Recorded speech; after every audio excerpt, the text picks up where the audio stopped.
I will call the meeting to order. We have a quorum. All 5 elected officials are present.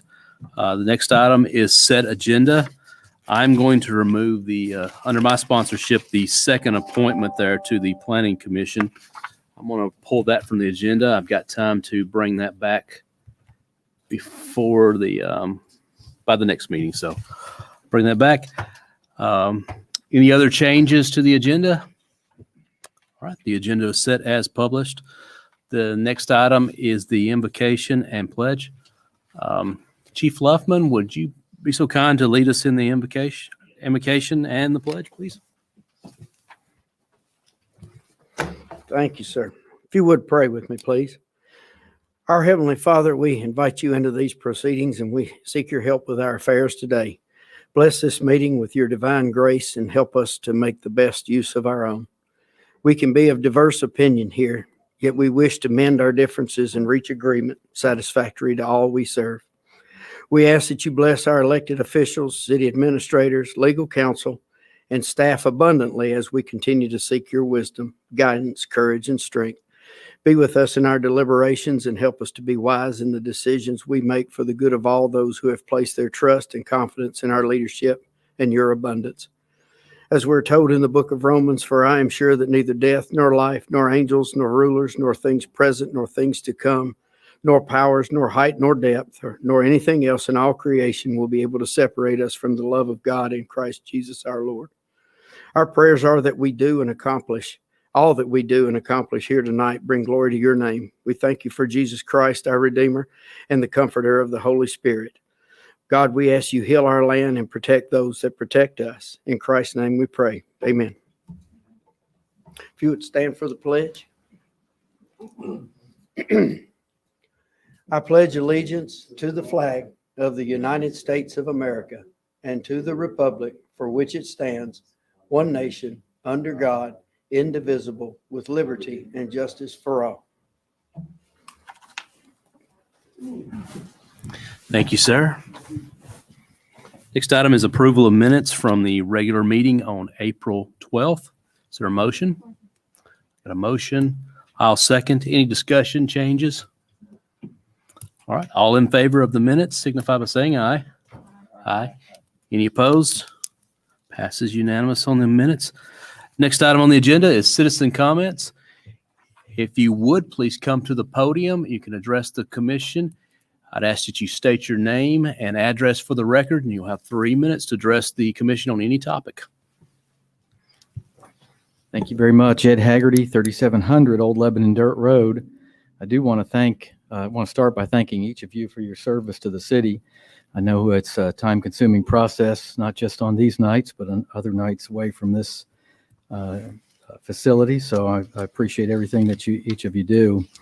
I do want to make a couple of comments, just some thoughts that I have on something that's not on your agenda tonight, but it's going to be on your agenda for second reading on May the 10th. And it's on the changing the ratios of the 5-to-1 food to beer ratios that you have under consideration. One of the responsibilities that each of you has taken on is protection of the citizens of Mount Juliet. And you validate that regularly by funding the police department, the fire department, and other areas, and you allocate a number of funds to them, and I commend you for doing that. But there is another element of protection for the citizens that I'd like to point out to you, and I'd like for you to consider, and that's in the area of unwanted development. So that's part of your responsibility too, the way that I have always viewed it. The 5-to-1 food to beer ratio has been in effect for many, many years and for many good reasons. The intent of the ratio is to encourage sit-down restaurants who happen to sell beer rather than beer joints who happen to sell food. As far as I can remember, every single elected official in Mount Juliet, as far back as 82 at least, when I moved here, has been supportive of that effort. I know that it's been reported that there's some vested interest among some of you to change that for the benefit of one single enterprise. And I actually have no issue with that enterprise. They're located in a modern building. It's well maintained. As far as I know, there has not been any issue out there whatsoever. However, the issue comes in that you cannot legislate for a single enterprise.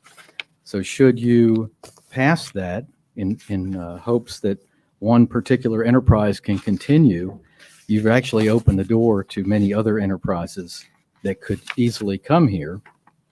It could be the Rusty Nail that we see in Hermitage. It could be Lucky's Tavern at Stewart's Ferry or others, and they would totally qualify. You would have no legal authority to deny them a permit. And the reality is this: should these type businesses come here, where would they most likely locate?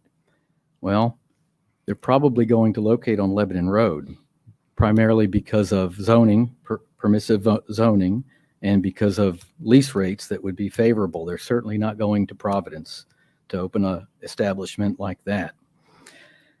So the high lease rates would be completely prohibitive in the Providence area. Mount Juliet Road is primarily CTC or OPS. Some have higher rates, and so they would face hurdles there too. But the lease rates on Lebanon Road are lower. I know there's been some efforts to clean up the Lebanon Road corridor.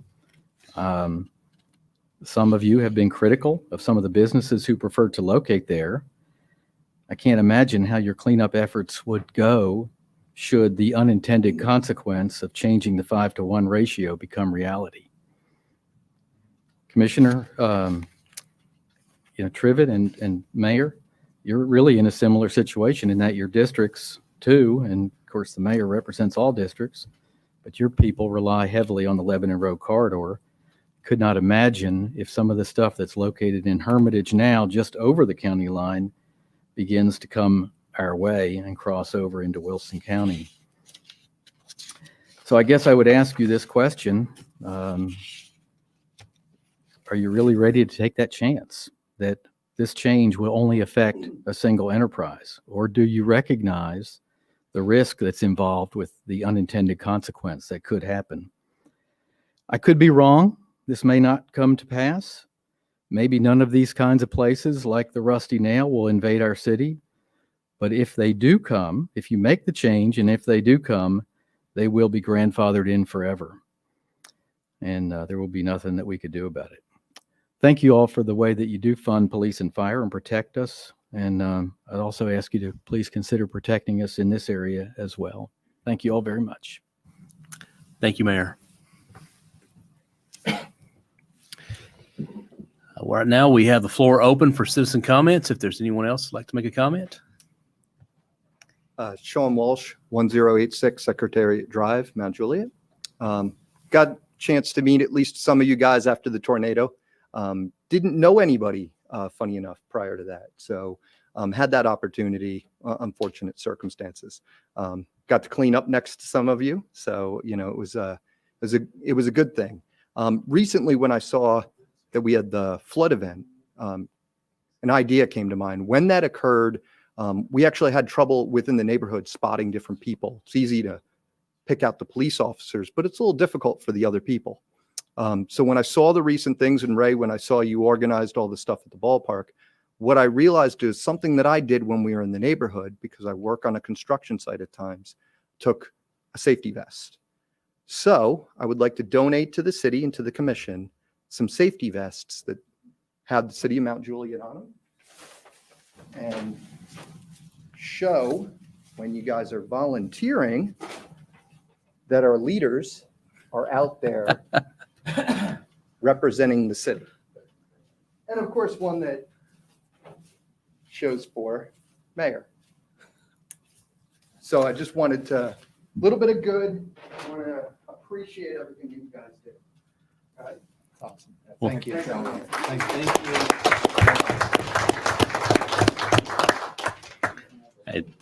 Thank you, Sean. That's very kind. My wife actually said something similar. She says, we got to buy a vest to get out there in the middle of the night. And I actually got flashers for the truck. She got me for Christmas a little plug-in on it. She's like, I'm going to get hit at night. So yeah, you're on the same page. So thank you. That means a lot. So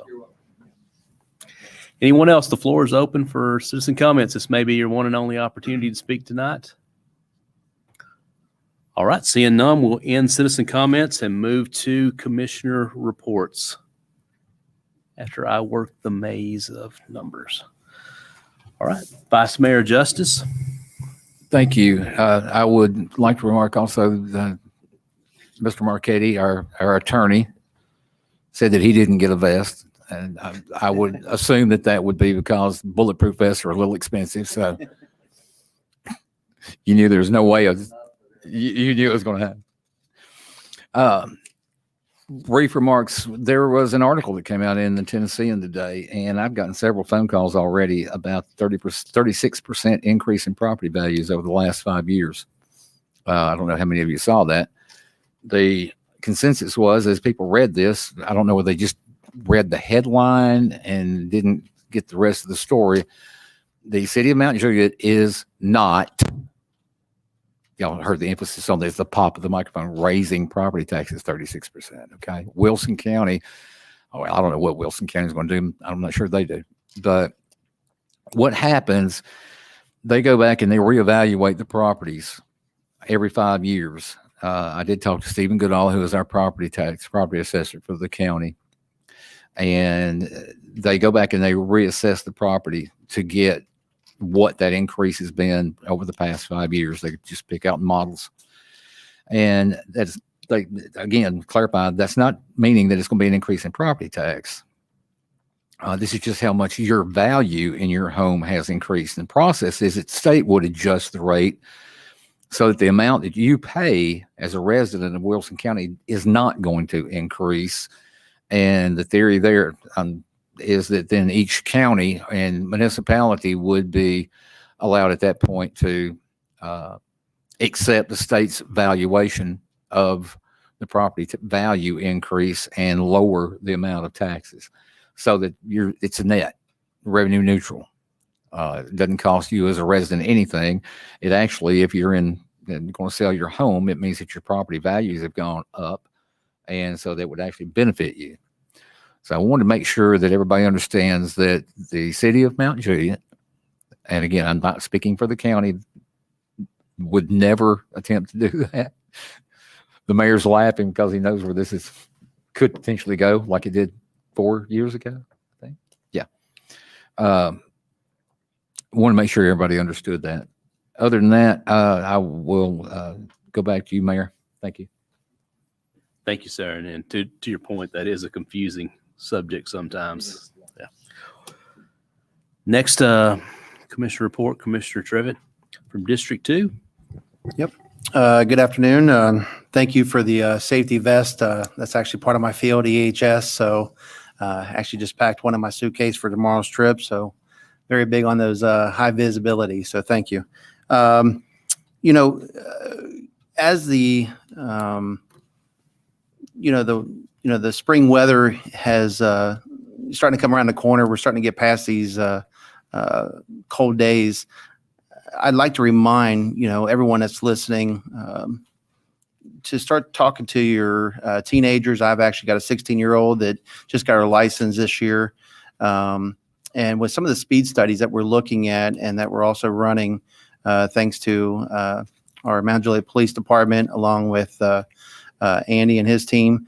We're seeing, obviously some higher speeds, and I'd really like for folks to be able to, take that opportunity to talk to your kids and even yourself. I always having a tendency to look down at my speedometer when I'm going through some of these neighborhoods. But I think we all need to kind of go back to the basics and just have that talk with our family and friends as we're going through the communities. I'm starting to see Willoughby Station's pools starting to get to the point where it's starting to be open. They're cleaning it and making it look nice. That means the kids are going to be outside playing on the basketball hoops and so forth. And we just want to make sure we get that notification out there. But that's all I got right now. So thank you, sir. Thank you, sir. Commissioner Hefner. Thanks, Mayor. Mr. Walsh, thanks for the safety vest. Appreciate that.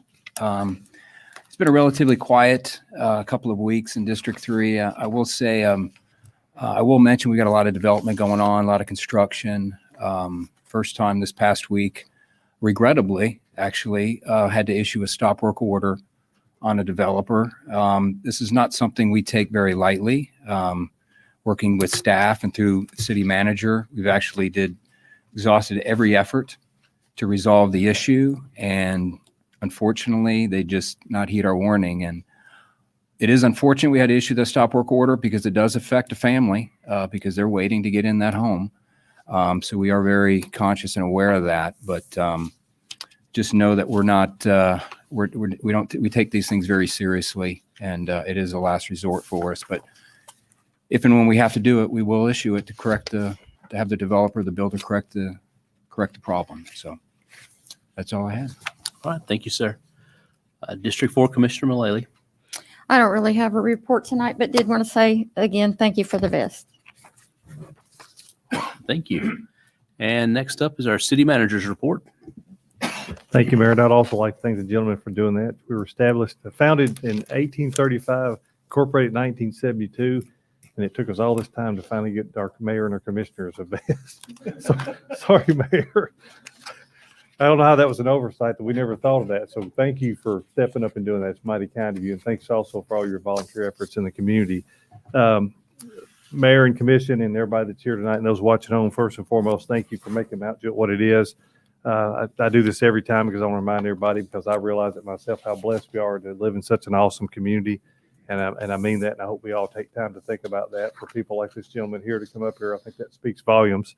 Of course, I'd like to thank all of our staff and our elected body also for everything that they do. But tonight, I'd just like to, Mayor, with your blessing, bring up a gentleman on behalf of Masters Landscaping, and he's the landscape manager for Masters Landscaping. His name's Matt Tarum. I hope I said that right, Matt. Is that you?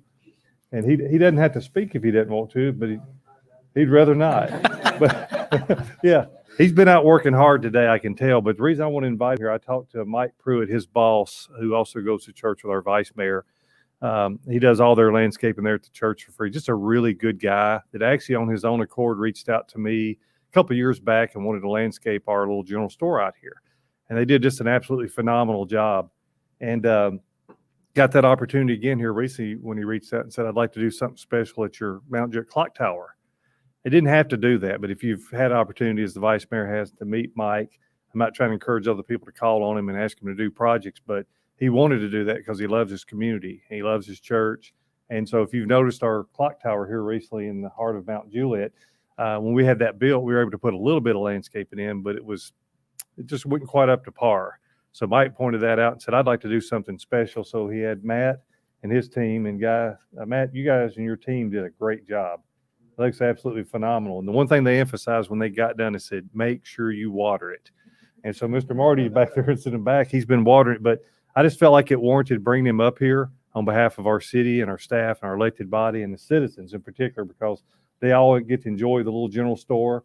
I think there was a request recently through one of the commissioners, it may have been the mayor, of a gentleman that reached out that's a professional photographer. And to show you why sometimes the smallest of things make a big difference.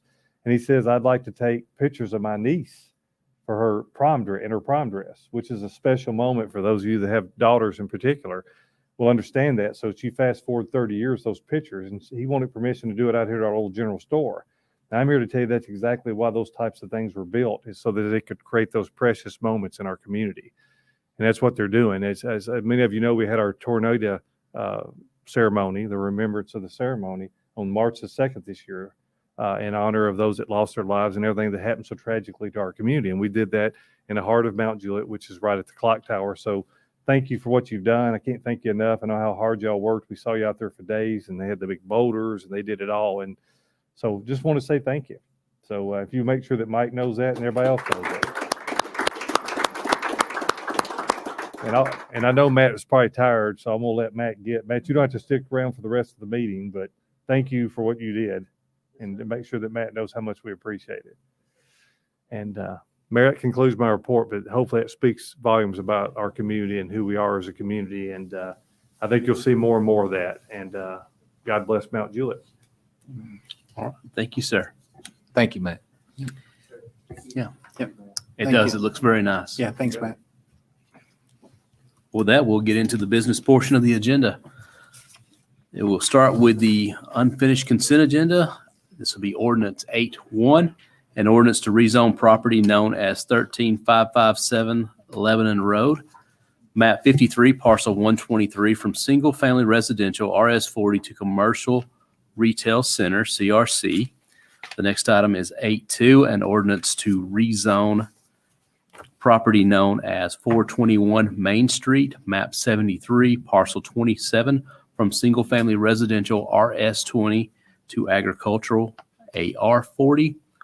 And 8-3, an ordinance to amend the fiscal year 2021 budget ordinance 2020-25 for $300,000 to include a $100,000 emergency disaster grant to the Mount Juliet League for repairs due to the flooding that occurred March 2021, $100,000 to the Mount Juliet Youth Sports Association, and $100,000 to the Wilson United Soccer Club for capital improvements.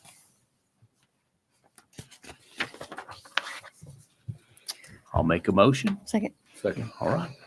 The items are on the table. I do have one thing to say about 8-3. We recently passed an ordinance calling for fiscal note for any budget items or cap budget items for over $10,000. And our city recorder was gracious enough to type one up at the moment's notice to keep us legal here tonight.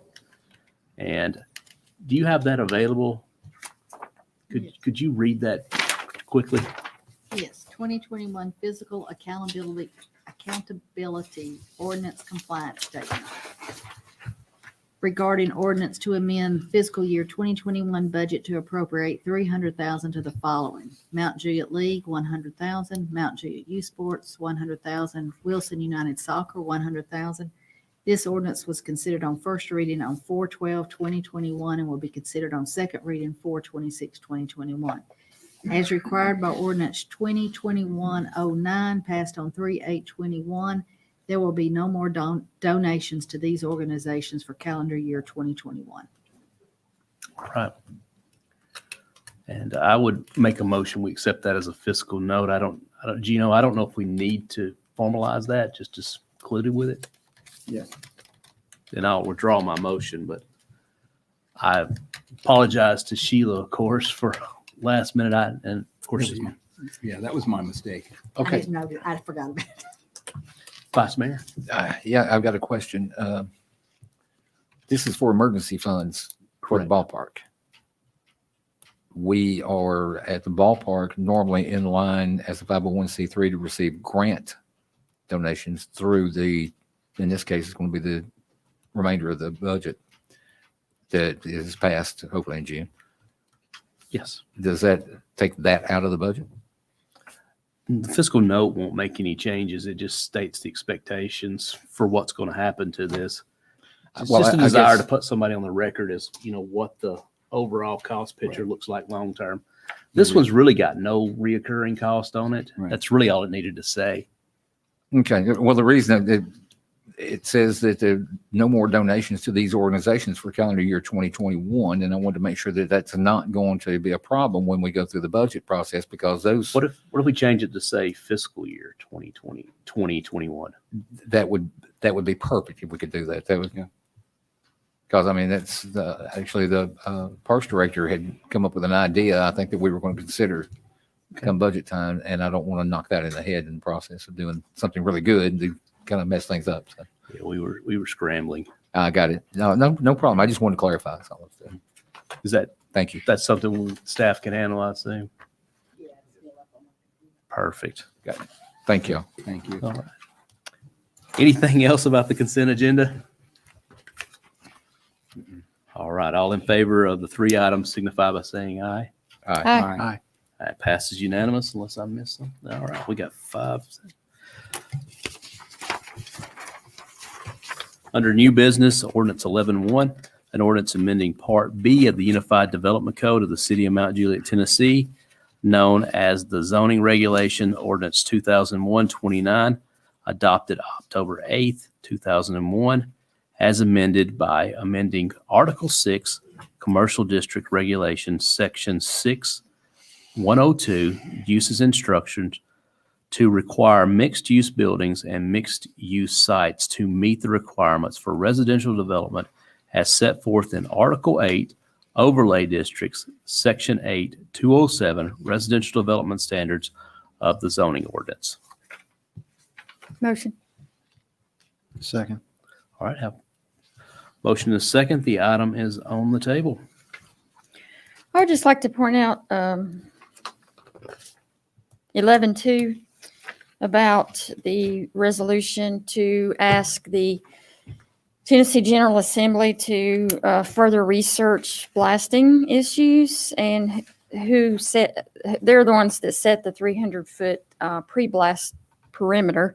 So I am asking them to further research. Hendersonville did the same thing. Are you on 11-1? We're on 11-1. Oh, we're on, thought it was consent agenda. Sorry. I withdraw. I thought I thought you were going to tie it in there, but thought you was the blasting. well, I'll start out by saying I was definitely on board with this with RM8, RM16, and in fact thought some of the stuff that we cleared up was just the same. I'm not as gun-ho with mixed use, but I'm going to support it tonight and see if I can warm up even more over 2 weeks.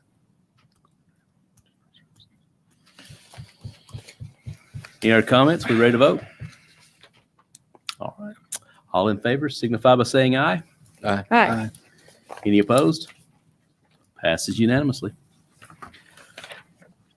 Resolution 11-2, a resolution of the Tennessee General Assembly requesting legislation to address the issues regarding blasting. Motion.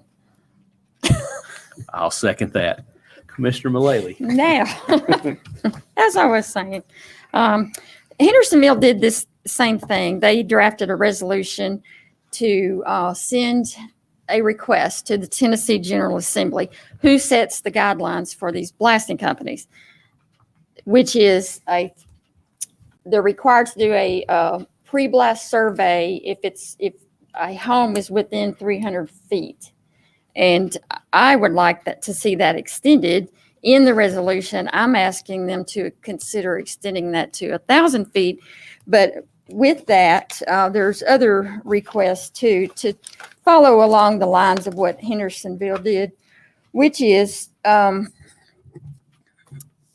just for the public, I'll just say what it's requesting.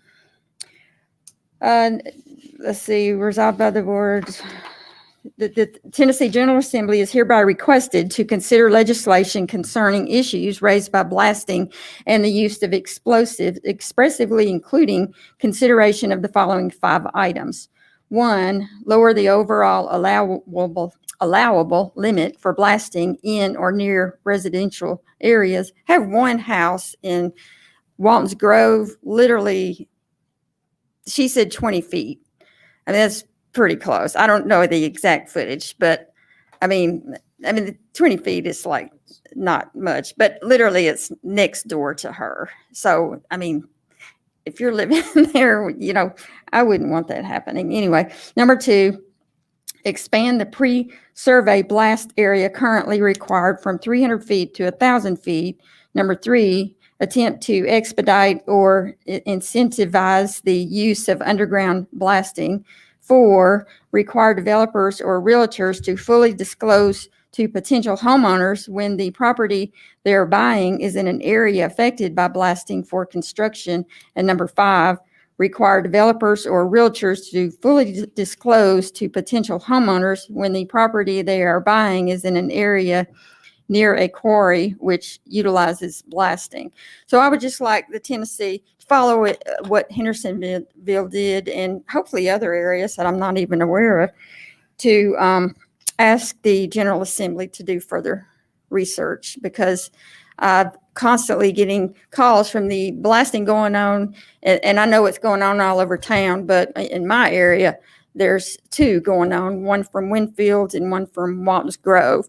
And I'll talk about a stop work order. I've actually one for blasting. I recently issued one to verify that this certain house, she sent pictures and everything. I've issued, I don't even remember, 3 maybe stock work orders, but I would just like to see more, I guess, limitations of and accountability with these blasting companies. And I know that the seismic readers have to be, so the reports have to be submitted to the state fire marshal's office, who monitors that to make sure they're in line. And a lot of this I learned from Chief Luffman, and thank you for the education you have given me on this. So that's basically what it is. It's because the state holds the ball in their court. So I'm just asking them to do further research, and hopefully more municipalities or local governments will follow suit with us as well to get the attention of the state, to give more thought into it. So that's what this is really all about. Mayor. Vice Mayor. I understand what you're saying. They're building 19 homes in my backyard, and it's enjoyable when you're sitting at the dinner table and you're trying to, take a fork and stick it into a piece of bread or something, and it's moving. I get that. Okay. Hitting a moving target. That being said, what you've got here, there's a couple of these items that are completely unenforceable. Requiring developers or realtors, what I look at first, and I am a realtor. I took somebody to see a piece of property that was in Franklin the other day. There's no way on earth I would have known if that property was subject to blasting. So how would they hold me accountable for that? I mean, obviously, given some of my experience, I'm probably looking for something like that. But not everybody has the experience and the background that I've got, so they're not going to know to look. So I mean, that's important. That's not enforceable. No way to enforce it. I would imagine the state would come back and say that. I'm sorry. I would imagine the state would come back and say that. I'm just asking for more that's the only thing I look at. research. It turns out, I mean, I had a pre-blast survey done on my house prior to, and actually I did that at my expense. And then after they finished the blasting process, they come out and did a post-blast survey, and everything was fine. So, but again, given my background and experience, I knew to ask for these things as they were going in. So I don't know. I've got some questions on this. Probably needs a little more research, I think, before I could move forward with something. Voting on it, I'm not sure. Chief? Yes. Thank you. Question.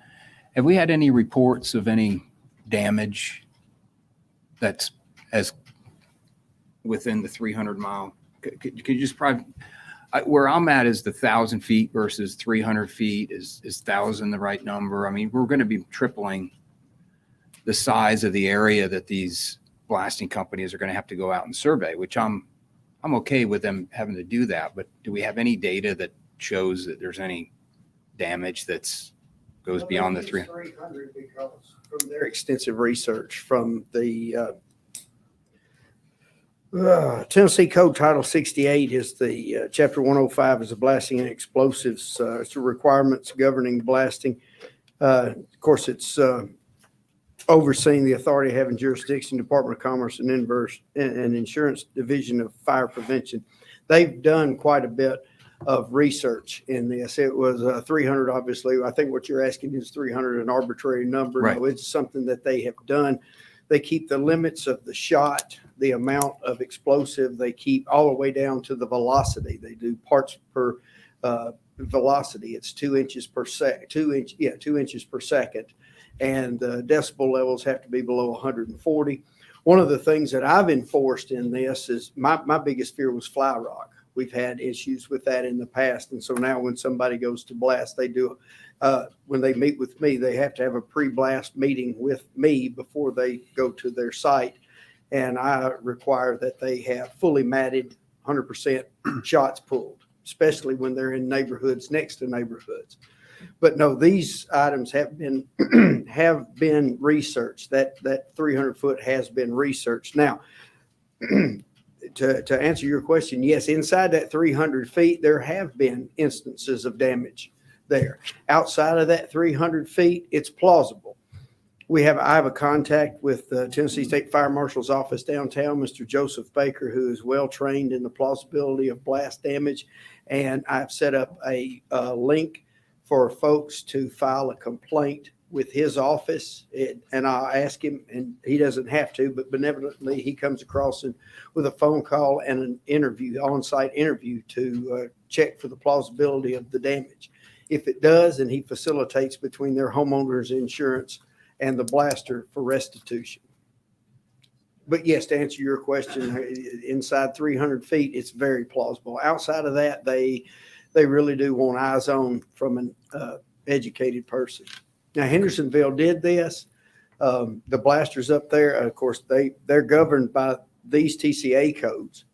So they don't necessarily have to abide by that, but they do in an understanding of what it takes to do business inside the municipality of Hendersonville. Okay.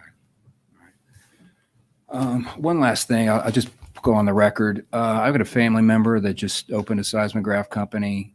He does work in Wilson County. I have no interest in that company, so I may end up having to recuse myself on this vote. Mayor, if I may throw in one more thing. Yes, sir, Vice Mayor. Just, I want to clarify something that Commissioner Mullally said a while ago. There is a process that we go through if we get a complaint in a subdivision of development. And that process is that we investigate and we get with the experts that work here, whether it be Mr. Barlow or Shane, or somebody that is an engineer that has some expertise in the area of development, things of that nature. Once we get with them and we determine that there is an issue in a development or something of that nature, we as commissioners do not issue stop work orders. We take a request to the city manager based on what we understand from our public works department, our engineers in the public works department. And then the city manager will make either that stop work order happen, or the engineers in our public works department, very capable young man, will make that happen. But we as individuals sitting up here don't issue stop work orders. So I just want to make sure before somebody said, oh, they're out issuing stop work orders. We want to clarify that that's not exactly what happened. But to her credit, Commissioner Mullally has been out on site and has requested those stop orders be issued and has done the proper investigation to get that to happen. So, and that's kind of the way that procedure works. You're right. Thank you for clarifying that. Yes, Yes. And when I did it, it went through the process. Correct. Well, what do you think altering this you could support? I'm not saying I don't support this, Okay. but I would rather, as Chief Luckman talked about, and I've talked about experts. I would rather than see something this broad and general in place, what I'd like to see is, we talked about the plausibility of effect in this case. What exactly, I know that people are in the blasting business. I have a cousin that's in the blasting business. Now, my question would be, okay, at what point do you know that there's not going to be? Is that point even exist? I mean, if we're doing pre-blast surveys, I'm going to assume, that there's a blast radius that they have to take into effect and go get those surveys. What is that blast radius? Where did that information come from? I would like to know all that information before we send a resolution up to the state legislature asking them to do something. And Chief? Mr. Baker is a fire safety specialist for the state, and he has offered his time to come out either in a workshop format or information sharing format to give that. There are some things that we have to go, like a 30-day notice and some other hoops that we have to jump through to make that happen. But he has offered his expertise to come out and give us his portion of the education and training of the plausibility of blast damage. And to answer your question, as far as my support goes on this, what I would probably like to see is maybe get this information from Mr. Baker and maybe take what you've done here and add to it and actually put some really clear, defined information in there for the state legislature to consider. Rather than that, this is really broad and, they're going to look at it in the same light as they receive it. So I'm not sure it would be specific enough at this point. And I think it actually could be used later on to do exactly what you're wanting to do, and that's protect our citizens. That's what we want to do. Mm-hmm. Okay. So, And I get calls. I don't think a week goes by that I'm not getting at least 2 as far as damage. A lot of them end up being outside the 300 feet. And of course, I have sent the email to the state fire marshal's office. And so they're just, I had to forward them there, and they're just kind of on their own to deal with it. And there's not much else we can do. yeah, I mean, I'm having the same problem now Yeah. over in the Park Glen area. And I don't see that that's going to get any better anytime soon. So I agree something needs to be done.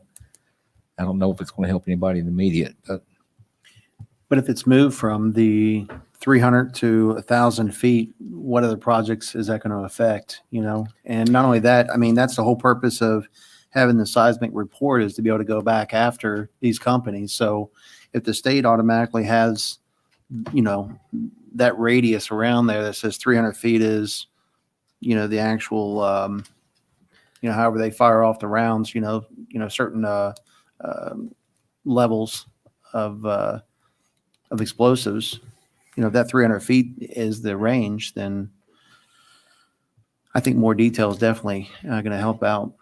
And if Mr. Baker is willing to come in and give us some more detail, I think that would make all of us a little bit more comfortable to be able to say if at 300 or 1,000 feet or if it's 600 feet. So.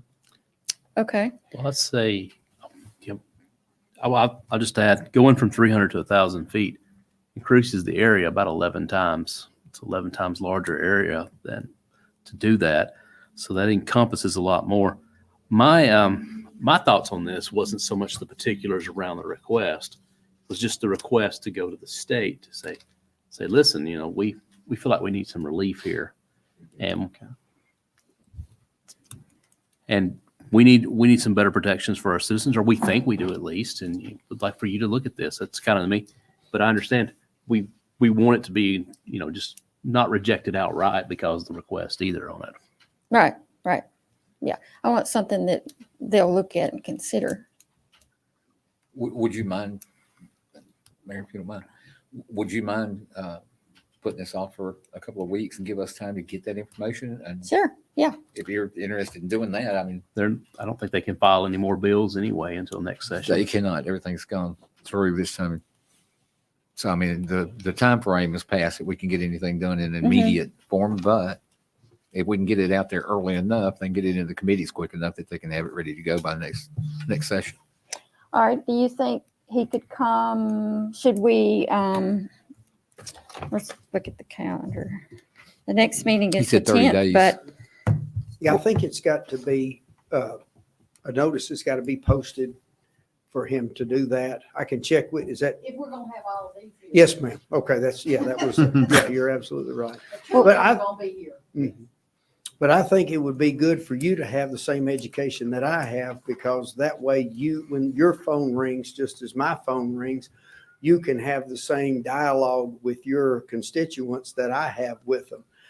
Jennifer recently sent me one that was there, and I think I got 4 stars from her on my email back. So that's a high hoop to climb. But no, I mean, it gives all of us in this room, more of us, an education to speak more accurately about what's going on, what's plausible, what's not.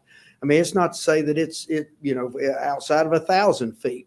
I can bore you with what I've learned about geology in doing this job on this particular subject matter, but the 300 feet is set as a standard from testing and research that has been done by those at the state.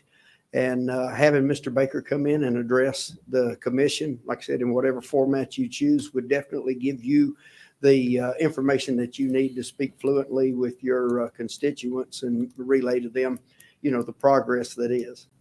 Do you think May 24th would be a good, reasonable time? That's not the next meeting, but the next one? I think, yeah, I can I talked to Mr. Baker this afternoon at 4, and if we want to do something, I'll talk to him tomorrow and we can get something posted for the community 30 days out and go from there. Whatever your schedule is. Okay. Well, would we need to do a work session or what? What do you Whatever it is, it would have to be in June. What'd you say about June? It would have to be in June. It's got to be 30 days notice. Okay. So the first meeting would be what, the 7th? Is that right? 7th? First meeting in June will be June 14th. 14th. Okay, so, which is also, are we doing a budget meeting that night? May I ask where Workshop? the 30-day notice comes from? It was part of their policy is what he was. Okay, it's their policy Yes, because ma'am. it's not our No, restriction. no, it's not City of Mount Juliet. I believe it's a policy of the State Fire Marshal's office. Yes, I believe June 14th is scheduled. May 24th, I believe, is scheduled first reading on the budget, and June 14th is second reading. So work sessions would be around in that time, I would assume. But they have not been scheduled as of this moment. Okay, so June 14th would be a good time then with y'all? Can this be done in 45 minutes?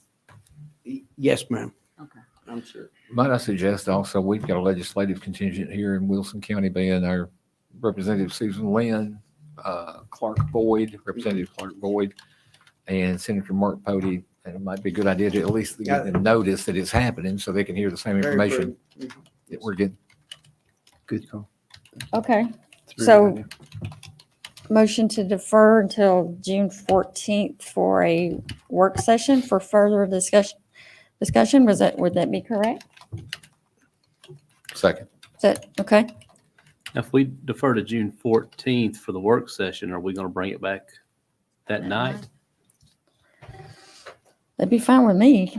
Well, I don't think we're going to have enough opportunity at that point to digest exactly what he's saying, and you might want to say from I June wouldn't know what to put in 14th. the resolution. Do what? If you want to We make wouldn't know what to put changes, in the resolution. Right. based on the work session, if you wanted to make changes, you would have no time. It's Okay, just so then 28th. it could come back June 28th then?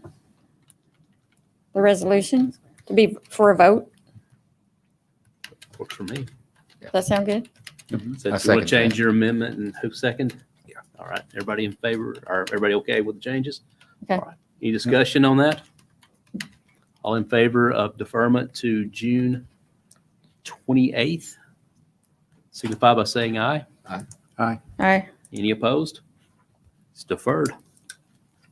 One abstention. Got 4-0-1. Did you vote? One abstention. I did. Go. He's Oh, I'm sorry. abstained. Yeah, I did catch that.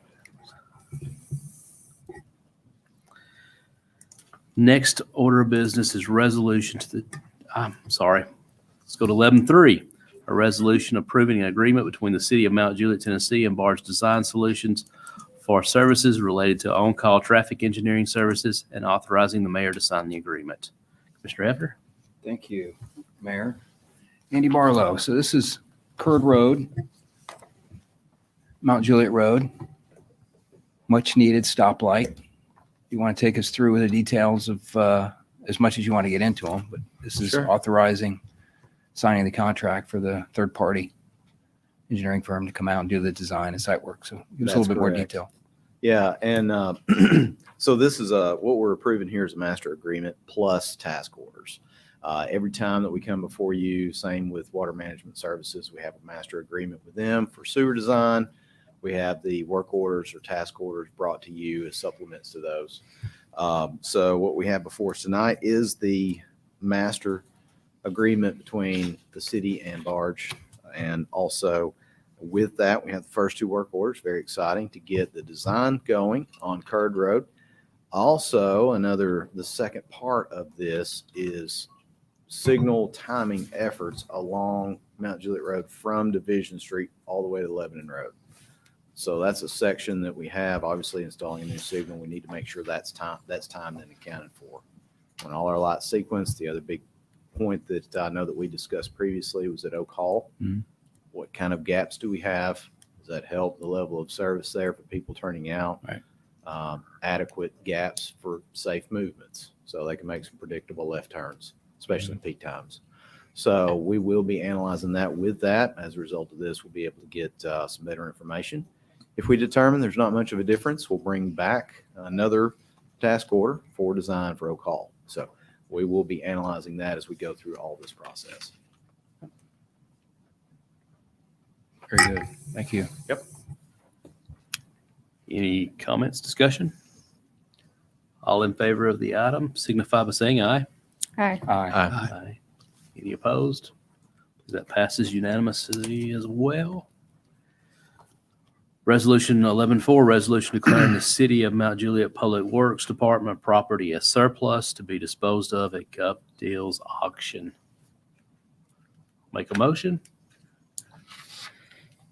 Motion. Second. All right, it's on the table. Any discussion? All in favor signify by saying aye. Aye. Any opposed? Passes unanimously. A resolution approving an agreement for purchase and sale to Beezer Homes LLC, approximately 20 to 25 acres, being a portion of map 54, parcel 82.02, referred to as the Tomlinson Park property. I'll make a motion. Second. All right, it is on the table. If I may. Vice Mayor? My understanding is a contract has been submitted and you had some issues with it. Have all those been resolved? We went from 26 to about 4 issues. We got the indemnification squared away. The earnest money increased from 5,000 to 15,000, which is still nominal, but that's where they are. The biggest issue was the conditions to closing. They have 2 other pieces of property that they want to buy, and these are under Section 7 of the contract. And conceivably, under this contract, it could be 330 days before it goes, quote, hard, close quote. And then if they walk away, we get our $15,000 and we start over again. So that's the one issue y'all need to consider, that conceivably be tied up for 330 days. On the other side, they're doing a lot of capital improvements, including that bridge and the road and all that other. Bathrooms, parking lot. Yep.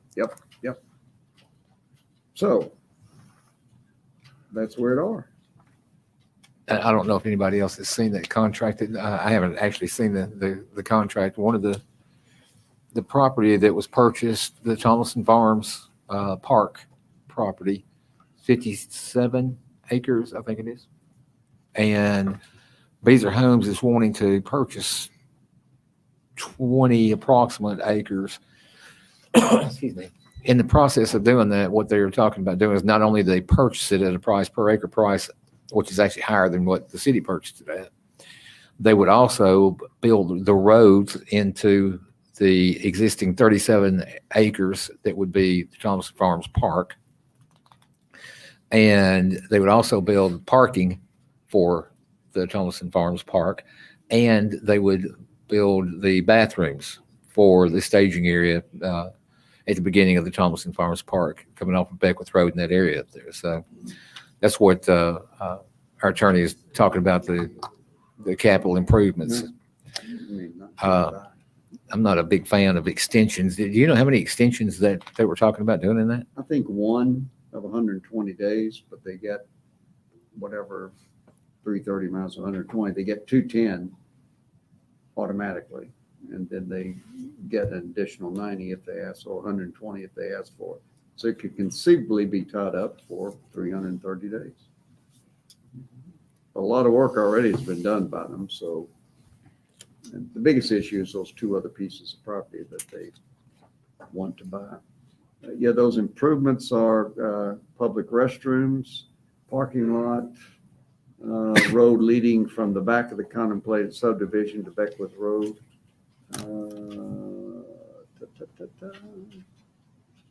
They agree to work with city parks to complete all those, et cetera, et cetera. Was it, it's not a capital thing, but wasn't part of it too, when they cut down the trees, they'll use that, the chips or mulch or whatever it is to go on the trails? To work with the city parks to provide a reasonable amount of wood chippings from the Yeah. trees that fire removes to be used as mulch by the city parks. That's part of the discussion, but talking to Rocky Lee, I'm not real sure anybody's real thrilled with the idea of Chips. mulching I a just walking trail. I just remember that initially mentioned. But I mean, they can work, those are details. I don't want to get Okay. involved in planning parks. That's not what we do. But, one of the things that we looked at when they came and requested this was the amount of money that they're going to spend in creating an infrastructure platform within that park. City paid $975,000 for that. They're going to turn around and get $400,000 plus, I don't remember what the numbers were, back to the city for that 20 acres. So now the city is actually out $500,000 approximately dollars.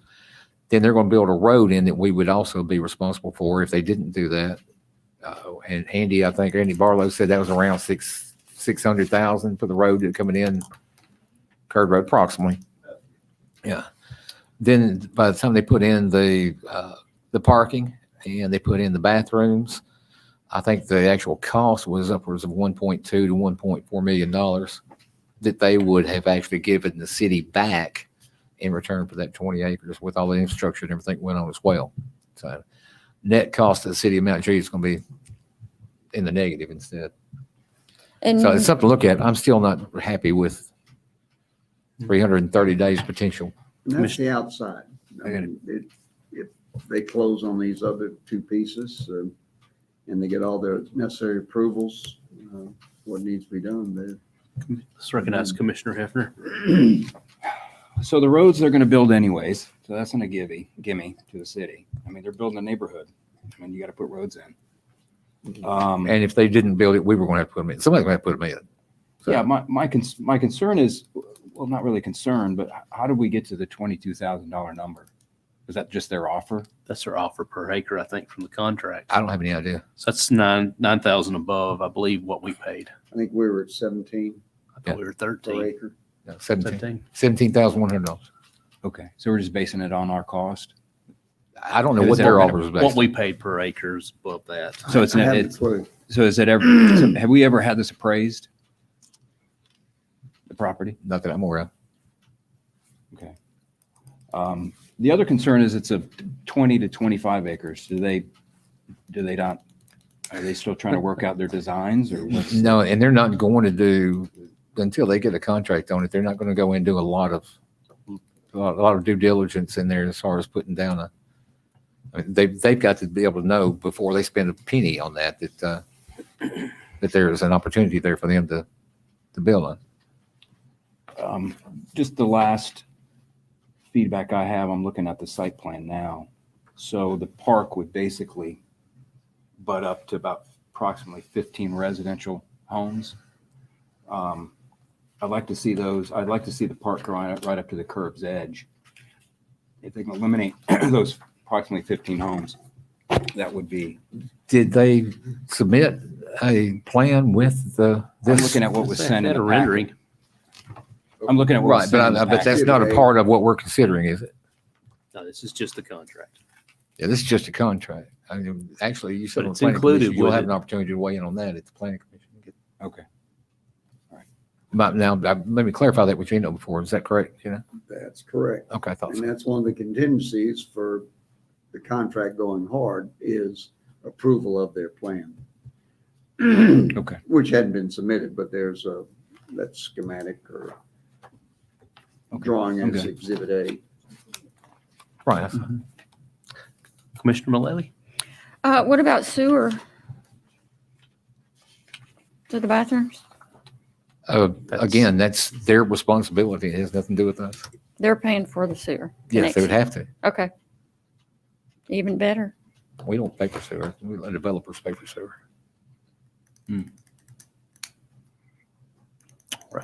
Any other questions, It's supposed to be that way.